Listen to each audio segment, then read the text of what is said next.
ایک اردو بولنے والا مہاجر تھا، لکھنؤ سے اس کا تعلق تھا.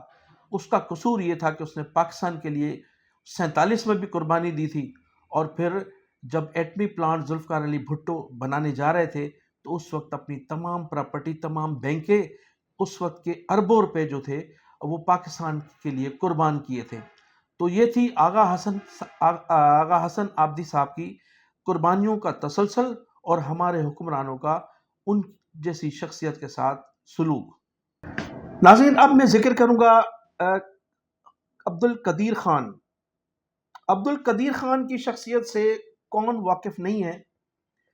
وہ پاکستان کے ایٹمی پلانٹ کے موجد ہیں اور انہوں نے پاکستان کو ایٹمی طاقت بنایا تھا. عبد القدیر خان کا تعلق بھی انڈیا سے تھا، اور جب پاکستان بنا تو وہ قربانی دے کر ہجرت کر کے پاکستان آ گئے تھے. عبد القدیر خان ایک ایسی شخصیت کے مالک تھے جنہوں نے پاکستان کو ایٹمی قوت بنا کر دنیا کو حیران کر دیا تھا. عبد القدیر خان جب ایٹمی پلانٹ بنا رہے تھے اور انہوں نے جب یہ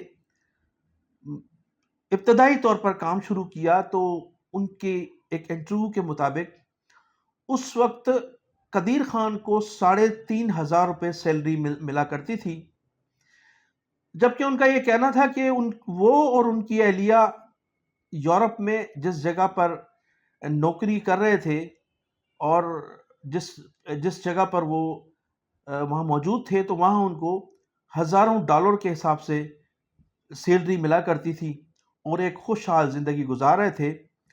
لیکن ذوالفقار علی بھٹو نے جب ان سے کانٹیکٹ کیا اور ان کو یہ بتایا گیا کہ پاکستان ایک ایٹمی ملک بننے جا رہا ہے، اس میں آپ کی انتہائی ضرورت ہے اور آپ اپنی خدمات پاکستان کے حوالے کریں، تو انہوں نے کہا کہ میں نے اس وقت ہزاروں ڈالر کی نوکری چھوڑ کر پاکستان آیا، اور قسم پرسی کی زندگی گزارنے کے باوجود بھی، نامساعد حالات کے باوجود بھی، مالی پوزیشن خراب ہونے کے باوجود بھی میں نے فاقے بھی کیے اور برے وقت بھی دیکھے معاشی طور پر، لیکن پاکستان کے ایٹمی پلانٹ کو چھوڑ کر نہیں گیا، اور میں تسلسل کے ساتھ اس تقدم میں لگا رہا، اور پھر آپ نے دیکھا کہ ایک دن ہم لوگ ایٹمی پلانٹ بنانے میں کامیاب ہو گئے.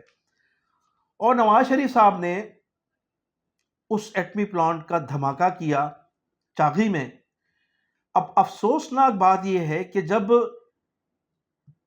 میاں نواز شریف صاحب اپنی ٹیم کے ہمراہ، اس میں فوجی جنرلز بھی تھے، دوسرے سیاستدان بھی تھے، ان کی کیبنٹ بھی لوگ بھی تھے، جب ایٹمی پلانٹ کا دھماکہ کیا جا رہا تھا تو اس وقت ایک نئی شخصیت کو سامنے لے کر آئے.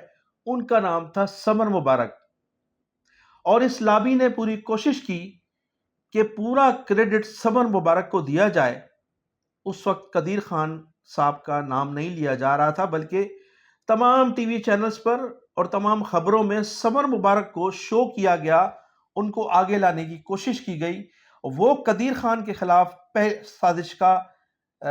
سازش جو تھی وہ پہلی مرتبہ وہ سامنے آئی تھی، اور اس طرح سے سمر مبارک کو پاکستان کی عوام پر یہ ثابت کرنے کی کوشش کی گئی کہ ایٹمی پلانٹ جو ہے وہ سمر مبارک نے بنایا ہے. لیکن قوم نے اس کو بالکل بھی قبول نہیں کیا، اس لیے کہ ہماری پاکستانی قوم جذباتی ضرور ہے لیکن شعور بھی رکھتی ہے. وہ سمجھتے تھے کہ یہ ایک سازش ہو رہی ہے قدیر خان کے خلاف. انہوں نے کبھی بھی سمر مبارک کو قبول نہیں کیا، اور قدیر خان ہی مرتے دم تک ان کا ہیرو رہا. ہمارے ملک میں ہیروز کے ساتھ ایسا ہوتا ہے جیسے آغا حسن آبدی صاحب کے ساتھ ہوا، اور پھر قدیر خان کے ساتھ بھی ایسا ہی ہوا کہ قدیر خان کو ہندوستان کے جو ایٹمی پلانٹ تھا، عبدالسلام صاحب جو ان کے موجد تھے، جنہوں نے ہندوستان میں ایٹمی پلانٹ بنایا، ان کو ہندوستان کی عوام نے، وہاں کے سیاستدانوں نے، وہاں کی حکومتوں نے اپنے ملک کا صدر بنایا اور اس کو عزت بخشی. وہ بھی مسلمان تھا، لیکن پاکستان میں عبد القدیر خان کو بجائے عزت دینے کے، بجائے ان کو صدر مملکت کا عہدہ دینے کے، انہیں جیل میں ڈال دیا گیا. جنرل پرویز مشرف صاحب کے دور میں انہیں باقاعدہ جیل میں ڈال دیا گیا. جو اذیتیں قدیر خان نے برداشت کی ہیں وہ بعض انٹرویو میں روتے ہوئے، باقاعدہ سسکیوں سے روتے ہوئے، جیل میں ان کے ساتھ کیا رویہ تھا، اس میں تمام لوگ شامل ہیں. اس میں ہمارے قانون نافذ کرنے والے اداروں کے تمام لوگ شامل ہیں. اور قدیر خان کے ساتھ جو ظلم اور بربریت کی گئی وہ بھی ایک تاریخ کا حصہ ہے. اور پھر ہوتا یہ ہے کہ قدیر خان کو جب جیل سے رہا کیا گیا تو انہیں نظر بند کر دیا گیا. اور قدیر خان جو جب جیل سے رہا ہوئے تو انہوں نے AQ خان ہاسپٹل کا قیام بنیاد رکھی. اب AQ خان ہاسپٹل لاہور میں بھی ہے اور ایک کراچی میں بھی ہے، لیکن آج میں آپ کو ذکر کروں گا لاہور میں جو AQ خان ہاسپٹل ہے اس میں معاملات کیا ہیں. ڈاکٹر قدیر خان کی جو ہمارے جو ہیرو ہیں پاکستان کے، ان کی دو صاحبزادیاں ہیں. ایک ہیں ڈاکٹر بینا خان اور دوسری ہیں ڈاکٹر عائشہ خان. ڈاکٹر قدیر خان نے 500 بیڈ کا ایک ہاسپٹل لاہور میں قائم کیا اور وہ ایک ٹرسٹ تھا. اور اس میں انہوں نے اپنی زندگی میں جو ٹرسٹ کا جو ذمہ دار تھا وہ اپنی بیٹی ڈاکٹر بینا کو انہوں نے نامزد کیا. اب اس میں اس ٹرسٹ پر کچھ لوگوں نے گزشتہ دنوں قبضہ کیا. قبضہ کرنے کے بعد جو ٹرسٹ کا آفس تھا اس پہ بھی کچھ لوگوں نے کرپٹ لوگوں نے قبضہ کیا اور وہاں سے کئی ارب روپے اس کے جو فنڈ تھے وہ نکلوا لیے گئے اور ہاسپٹل پر بھی قبضہ کرنے کی کوشش کی گئی. ڈاکٹر بینا کے خلاف، ڈاکٹر عائشہ کے خلاف FIR درج کرانے کی کوشش کی گئی اور انہیں ہراساں بھی کیا جاتا رہا. لیکن ہماری حکومت، وہاں صوبائی حکومت پنجاب کی ہو یا وفاقی حکومت ہو، خاموش تماشائی بنی ہوئی ہے ان فراڈیوں کے ساتھ، ان چیٹوں کے ساتھ. یہ وہ لوگ ہیں جن کو قدیر خان نے ملازمت دی تھی، روزگار دیا تھا اپنے AQ خان ہاسپٹل میں، لیکن بعد میں انہی چیٹرز نے، انہی لوگوں نے ان ہاسپٹل پر قبضہ کرنے کی کوشش کی. اور آج تمام اس ہاسپٹل کے جو معاملات ہیں عدالت میں ان کی مقدمات چل رہے ہیں اور اس طرح سے 500 بیڈ کے اس ہاسپٹل پر پوری طرح سے وہاں کے لوگوں نے قابض ہونے کی کوشش کی ہے. لیکن بہرحال عدالت میں وہ مقدمات جو ہیں وہ چل رہے ہیں. یہ ایک مافیا ہے. لیکن اس سلسلے میں ہمارے اداروں کو، جو ہمارے خفیہ ادارے ہیں، افواج پاکستان ہیں، ان کو ایکشن لینا چاہیے تھا اور ان کو سوچنا چاہیے تھا کہ یہ ایک بہت بڑا ادارہ ہے، ہمارے ہیروز کے نام پر یہ ادارہ ہے. اس ادارے کو تحفظ دینا اور اس کی جو قدیر خان کی جو بیٹیاں ہیں ان کو تحفظ دینا ہماری افواج، ہمارے دیگر جو قانون نافذ کرنے والے ادارے ہیں ان کا فرض بنتا ہے. اب میں آتا ہوں عمران خان پر. عمران خان کے لیے جو آج پوری قوم کہتی ہے کہ وہ ہیرو ہے، لیکن عمران خان وہ شخص ہے کہ جس دن عبد القدیر خان اس دنیا سے رحلت فرما گئے تھے، اس شخص کی نماز جنازہ میں اس وقت کے وزیر اعظم عمران خان نے شرکت نہیں کی تھی. اور جب لوگوں نے ان سے سوالات کیے تو ان کے پاس اس چیز کا کوئی جواب نہیں تھا. عمران خان نے اس وقت ایک تقریب میں تو وہ موجود تھے، عمران خان اس وقت وزیر اعظم کی حیثیت سے ایک تقریب میں تو موجود تھے، لیکن قدیر خان جیسے ہیرو کی، جو ہمارا قومی ہیرو ہے، اس کے جنازے میں ان کی شرکت نہیں تھی. اور پھر عبد القدیر خان کو کہاں دفنایا گیا، کہاں تدفین ہوئی؟ شاہ فیصل مسجد کے ایک احاطے میں. وہ ایک شاہ فیصل مسجد کا جو برابر میں ایک قبرستان بنا ہوا ہے، وہاں ان کی تدفین کی گئی. ہونا تو یہ چاہیے تھا کہ قدیر خان کی تدفین قائد اعظم کے مزار میں ہونی چاہیے تھی، جہاں سردار عبدالرب نشتر کی تدفین ہوئی ہے، جہاں لیاقت علی خان کی قبر مبارک موجود ہے.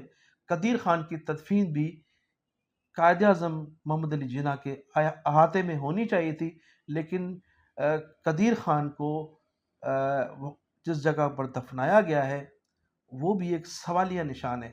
اور اس وقت کے جو بڑے بڑے لوگ تھے ان لوگوں نے قدیر خان کے جنازے میں شرکت سے کیوں گریزا رہے، یہ بھی ایک سوالیہ نشان ہے۔ ناظرین، آج کی ویڈیو میں آخر میں اب میں ذکر کروں گا ذوالفقار علی بھٹو۔ آغا حسن آبدی، قدیر خان اور پھر تیسرے شخصیت تھی ذوالفقار علی بھٹو، جنہوں نے پاکستان کا ایٹمی پلانٹ بنانے میں بڑا اہم کردار ادا کیا تھا۔ آغا حسن آبدی صاحب نے پیسہ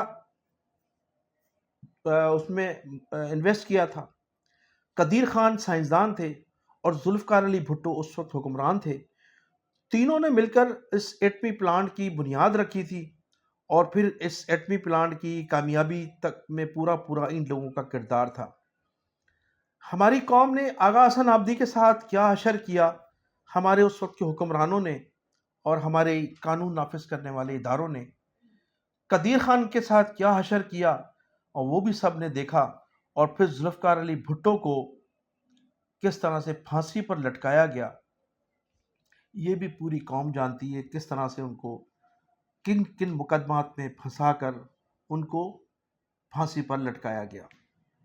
ذوالفقار علی بھٹو کے لیے بعض دانشور اپنی کتابوں میں تحریر کرتے ہیں کہ ذوالفقار علی بھٹو کی ولادت جونا گڑھ میں ہوئی تھی، اور جونا گڑھ میں ان کے جو والد تھے سر شاہ نواز بھٹو، جونا گڑھ کے وزیر اعظم تھے۔ سر شاہ نواز بھٹو کی پہلی شادی ایک ہندو خاتون سے تھی جو آخر تک وہ مسلمان نہیں ہو سکی تھی، اور دوسری شادی ایک مسلمان خاتون سے تھی جس سے ذوالفقار علی بھٹو نے کی ولادت ہوئی تھی۔ تو ذوالفقار علی بھٹو کا تعلق جونا گڑھ سے، ان کے والد سر شاہ نواز بھٹو کا تعلق بھی جونا گڑھ سے ہے۔ تو بعض رائٹرز اپنی کتابوں میں لکھتے ہیں کہ ذوالفقار علی بھٹو بھی مہاجر تھے۔ اس وقت ہمارا یہ موضوع نہیں ہے، اس کے لیے پھر ہم کسی اور وقت آپ سے بات کریں گے، لیکن ذوالفقار علی بھٹو کے ساتھ بھی یہی حشر ہوا۔ مجھے مولانا شاہ احمد نورانی صاحب سے ایک میری ملاقات ہوئی تھی، اور مولانا شاہ احمد نورانی صاحب نے مجھے اس وقت ایک قصہ سنایا تھا جب قادیانیوں کو قادیانی قرار دیے جانے کا مرحلہ تھا۔ اس دن اسمبلی میں بل پیش کیے جانا تھا۔ مولانا شاہ احمد نورانی فرماتے ہیں کہ ذوالفقار علی بھٹو جو ہی اس وقت کی قومی اسمبلی میں داخل ہوئے تو مولانا مفتی محمود اور مولانا شاہ احمد نورانی ایک ہی نشست پر بیٹھے تھے، اور ذوالفقار علی بھٹو نے داخل ہوتے ہی ان سے مصافحہ کیا اور ان کی ٹیبل پر دونوں ہاتھ رکھ کر کھڑے ہو گئے، اور ذوالفقار علی بھٹو نے مولانا شاہ احمد نورانی اور مولانا مفتی محمود صاحب سے مخاطب ہوتے ہوئے کہا کہ مولانا، میں آج اپنی موت کے پروانے پر دستخط کرنے جا رہا ہوں۔ ذوالفقار علی بھٹو کو شہید کر دیا گیا۔ مولانا شاہ احمد نورانی کے مطابق ذوالفقار علی بھٹو شہید ہیں، اور ان کی مغفرت ہوگی، اس لیے کہ انہوں نے ایک تو قادیانیوں کو قادیانی قرار دیا تھا، پھر ایٹمی پلانٹ انہوں نے اس ملک کو دے کر اس ملک کی حفاظت کا بندوبست کیا تھا، جو ملک اسلام کے نام پر بنا تھا۔ ناظرین، اب میں آخر میں ذکر کروں گا ایک مہاجر کا، اور وہ مہاجر جو 12 اگست کو جیل میں تھا، اور جیل میں اس کو وہ بیمار ہوا، اور طبیعت اس قدر ناساز تھی کہ ڈاکٹرز نے انہیں کہا تھا کہ انہیں فوری طور پر ہاسپٹل منتقل کیا جائے تاکہ اس کی زندگی بچائی جا سکے، لیکن اس کو ہاسپٹل منتقل نہیں کیا گیا، اور وہ پھر تڑپ کر وہ جیل میں ہی فوت ہو گیا، اور اس کے بعد اس کی لاش اس کے بچوں کے حوالے کر دی گئی۔ تو آج کے ولاگ میں یہ کہوں گا کہ چوتھا مہاجر تھا جس کی شہادت ہوئی، اور اس شہید کے لیے متحدہ قومی موومنٹ 90 نے پہلے امریکہ کے شہر ہیوسٹن میں احتجاج کیا، وہاں یادداشت پیش کی، اور گزشتہ روز جیسے کہ میں نے پہلے ولاگ میں بتایا تھا کہ وہاں لندن میں اس کے لیے احتجاج کیا جا رہا ہے، تو لندن میں بھی احتجاج ہوا، اور اب دنیا کے دوسرے ملکوں میں بھی احتجاج کیا جائے گا، اور ان حکومت سے مطالبہ کیا جائے گا کہ یہ جو ماورائے عدالت قتل ہیں ان کی روک تھام کی جائے، اور جن کے آباء و اجداد نے اس ملک کو بنانے میں، اس ملک کی تعمیر میں جن لوگوں نے اپنا کردار ادا کیا ہے ان کے لیے اپنے دلوں میں کچھ نرمی پیدا کی جائے، ان لوگوں کے لیے کچھ نرمی بھی پیدا کی جائے اور ان لوگوں کی داد رسی بھی کی جائے۔ میں انہی الفاظ کے ساتھ آپ سے اجازت چاہوں گا۔ آپ میرے چینل کو سبسکرائب بھی کیجیے گا، لائک بھی کیجیے گا اور کمنٹ سیکشن میں جا کر اپنی قیمتی رائے کا اظہار ضرور کیجیے گا۔ پاکستان زندہ باد۔